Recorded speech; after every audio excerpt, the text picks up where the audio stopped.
Hello friends, welcome to Madras family vlogs. இந்த பதிவில் அக்னி நட்சத்திரத்தை பற்றி ஒரு சின்ன பதிவு நான் கொடுத்துருக்கேன். ஏப்ரல் மே அப்படின்னு சொன்னாலே அக்னி நட்சத்திரமும் கூடவே நம்மளுக்கு ஞாபகத்துக்கு வந்துடும். இந்த அக்னி நட்சத்திரம் நடக்கும்போது பெரும்பாலான மக்கள் வெளியில் வரத்துக்கே யோசிக்கிறாங்க. ஏன்னா அந்த அளவுக்கு வெயிலோட தாக்கம் அதிகமாக இருக்கும். ஆனால் இந்த வருஷம் சொல்ல முடியாத அளவுக்கு வெயிலோட தாக்கம் அப்படிங்கிறது எக்கச்சக்கமாக இருக்குது. அக்னி நட்சத்திரம் ஆல்ரெடி 4ஆம் தேதி ஸ்டார்ட் ஆயிடுச்சு. மே மந்த் 4th ஸ்டார்ட் ஆகி 28th முடியுது. இந்த அக்னி நட்சத்திரத்தில் நிறைய பேர் நிறைய விஷயங்களை செய்ய மாட்டாங்க. ஒரு சிலருக்கு டவுட் இருக்கும், இந்த விஷயத்த செய்யலாமா அந்த விஷயத்த செய்யலாமா அப்படிங்கிறதுல நிறைய குழப்பம் இருக்கும். அந்த மாதிரி குழப்பத்தில் இருக்க உங்களுக்கு விடை கொடுக்குற விதமாக இந்த பதிவு கண்டிப்பாக இருக்கும். எனக்கு தெரிஞ்ச ஒரு சில விஷயங்களை நான் இந்த பதிவில் கொடுத்துருக்கேன். வீடியோ ஸ்கிப் பண்ணாமல் பாருங்கள். வாங்க வீடியோக்குள்ள பார்க்கலாம். பரணி மற்றும் கார்த்திகை நட்சத்திரத்தில் சூரியன் பிரவேசிக்கும் தினத்தை தான் நாம அக்னி நட்சத்திரம் அப்படின்னு சொல்றோம். 25 நாட்களுக்கு அக்னி நட்சத்திரம் கண்டிப்பா இருக்கும். மற்ற நாட்களை கம்பேர் பண்ணும்போது சூரிய பகவான் இந்த நாட்கள்ல ரொம்பவே அதிகமான வெப்பத்தை வெளியிடுகிறார். வடகிழக்கு பருவமழை காலத்திற்கும் தென்கிழக்கு பருவமழை காலத்திற்கும் இடைப்பட்ட காலமாக தான் இந்த காலத்தை கத்திரி வெயில் அப்படின்னு சொல்றாங்க. இந்த வருஷம் அக்னி நட்சத்திரம் ஆல்ரெடி மே மாதம் 4ஆம் தேதி 5:55 காலையிலேயே ஆரம்பமாயிடுச்சு. 28ஆம் தேதி சூரியனோட மறைவுல இந்த அக்னி நட்சத்திரமும் மறைஞ்சு போகும். இந்த அக்னி நட்சத்திரம் அப்படின்னு சொல்லப்படுற கத்திரியில என்னென்ன மாதிரியான விஷயங்கள் செய்யலாம் செய்யக்கூடாது அப்படிங்கிறத பத்தி பார்க்கலாம். அதுல முதல்ல என்ன மாதிரி விஷயங்கள் எல்லாம் செய்யலாம் அப்படிங்கிறத பத்தி முதல்ல பார்த்துடலாம். திருமணம், நிச்சயதார்த்தம், திருமண பொருத்தம் இந்த மாதிரி விஷயங்கள் எல்லாம் தாராளமா செய்யலாம். பூநூல் போடுதல், உப்பு தாம்பாலம், மஞ்சள் நீராட்டு விழா, யாகங்கள் இந்த மாதிரி விஷயங்களும் கண்டிப்பா செய்யலாம். கல்யாணத்துக்கு பொண்ணு வீடு போய் பார்க்கறது, வளகாப்பு, சத்திரங்கள் கட்டுறது, வாடகை வீட்டுக்கு குடி போறது இந்த மாதிரி விஷயங்களும் கண்டிப்பா செய்யலாம். அதோட சுபகாரியங்கள் செய்வதற்கான பேச்சுவார்த்தை மற்றும் அதற்கான முயற்சிகளையும் தாராளமா அக்னி நட்சத்திரத்துல செய்யலாம். இப்போ எந்த மாதிரி விஷயங்களை அக்னி நட்சத்திரம் இருக்கும்போது செய்யக்கூடாது அப்படிங்கிறத பத்தி பார்க்கலாம்.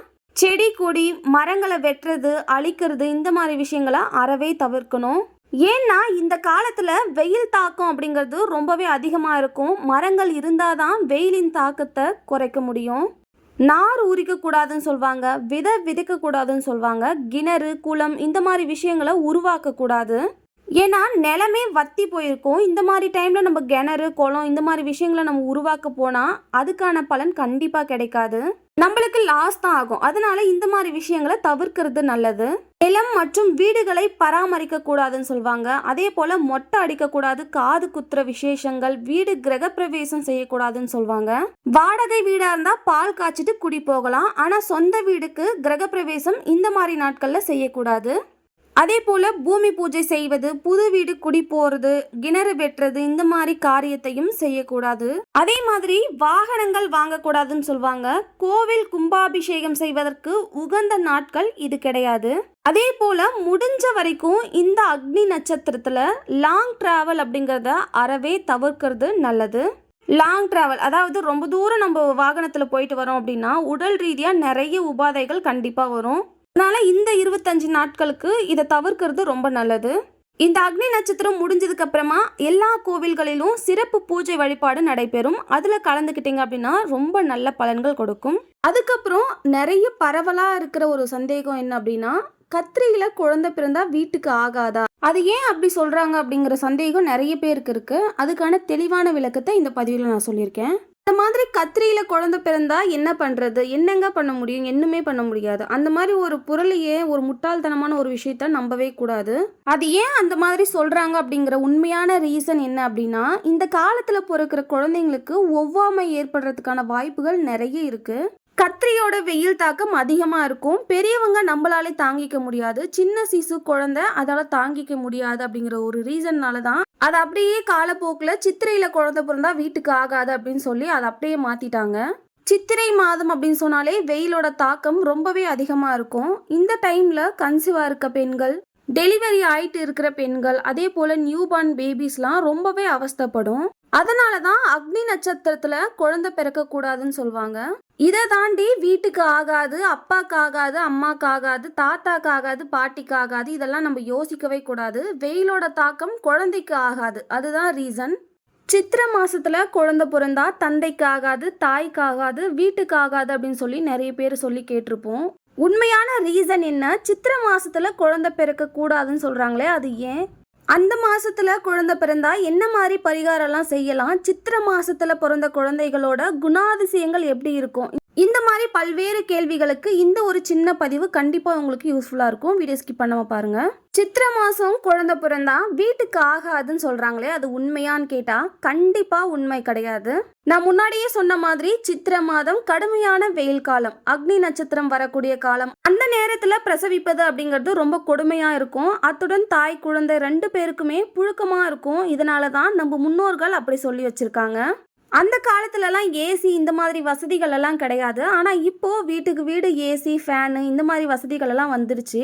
அது மட்டும் இல்லாமல் உஷ்ணத்தால் ஏற்படக்கூடிய நோய் நொடிகள் தாயை பாதிக்கும். அந்த தாயை பாதிச்சா ஆட்டோமேட்டிக்காக பால் குடிக்கிற குழந்தைக்கும் அந்த நோய் நொடிகள் போகக்கூடும். அப்படிங்கிற ஒரு ரீசனால தான் இந்த மாதிரி சொல்லி வச்சிருக்காங்க.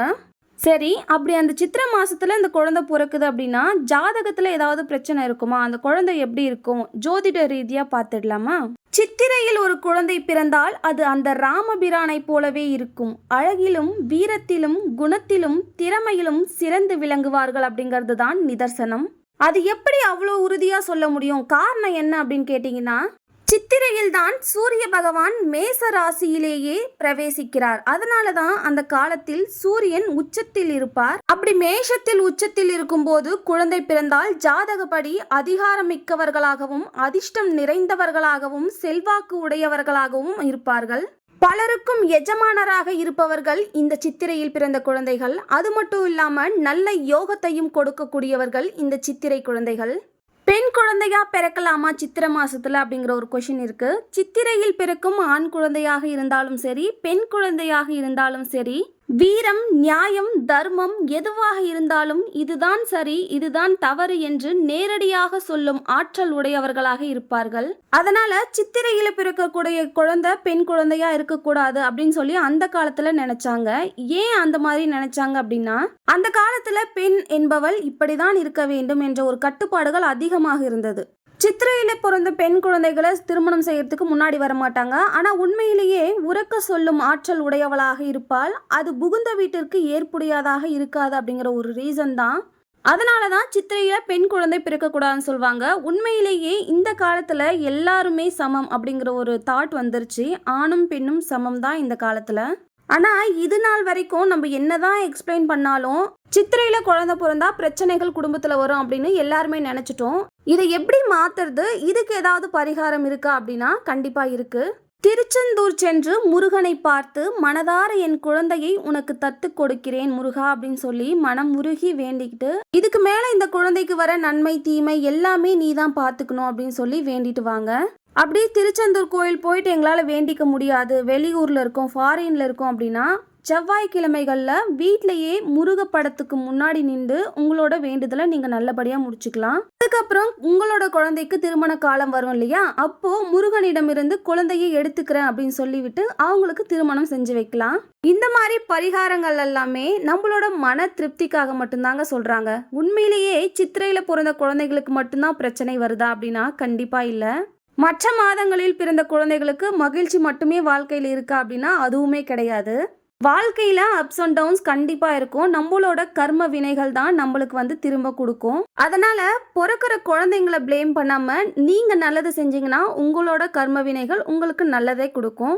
அதனால் சித்திரையில் குழந்தை பிறக்கவே கூடாது அப்படின்னு சொல்லி நம்ம சொல்ல முடியாது. அதனால் இந்த மாதிரி யோசிக்கிறத நிறுத்திட்டு நம்ம எவ்வளோ நல்லது செய்ய முடியுமோ அதை செஞ்சுட்டு போய்கிட்டே இருக்கணும். அவ்வளோதாங்க. இந்த பதிவு உங்களுக்கு யூஸ்ஃபுல்லாக இருந்திருக்குன்னு நம்புகிறேன். இந்த வீடியோ உங்களுக்கு பிடிச்சிருந்தா லைக் அண்ட் ஷேர் பண்ணிக்கோங்க. நம்ம சேனலை சப்ஸ்கிரைப் பண்ணிக்கோங்க. டாடா, பாய்.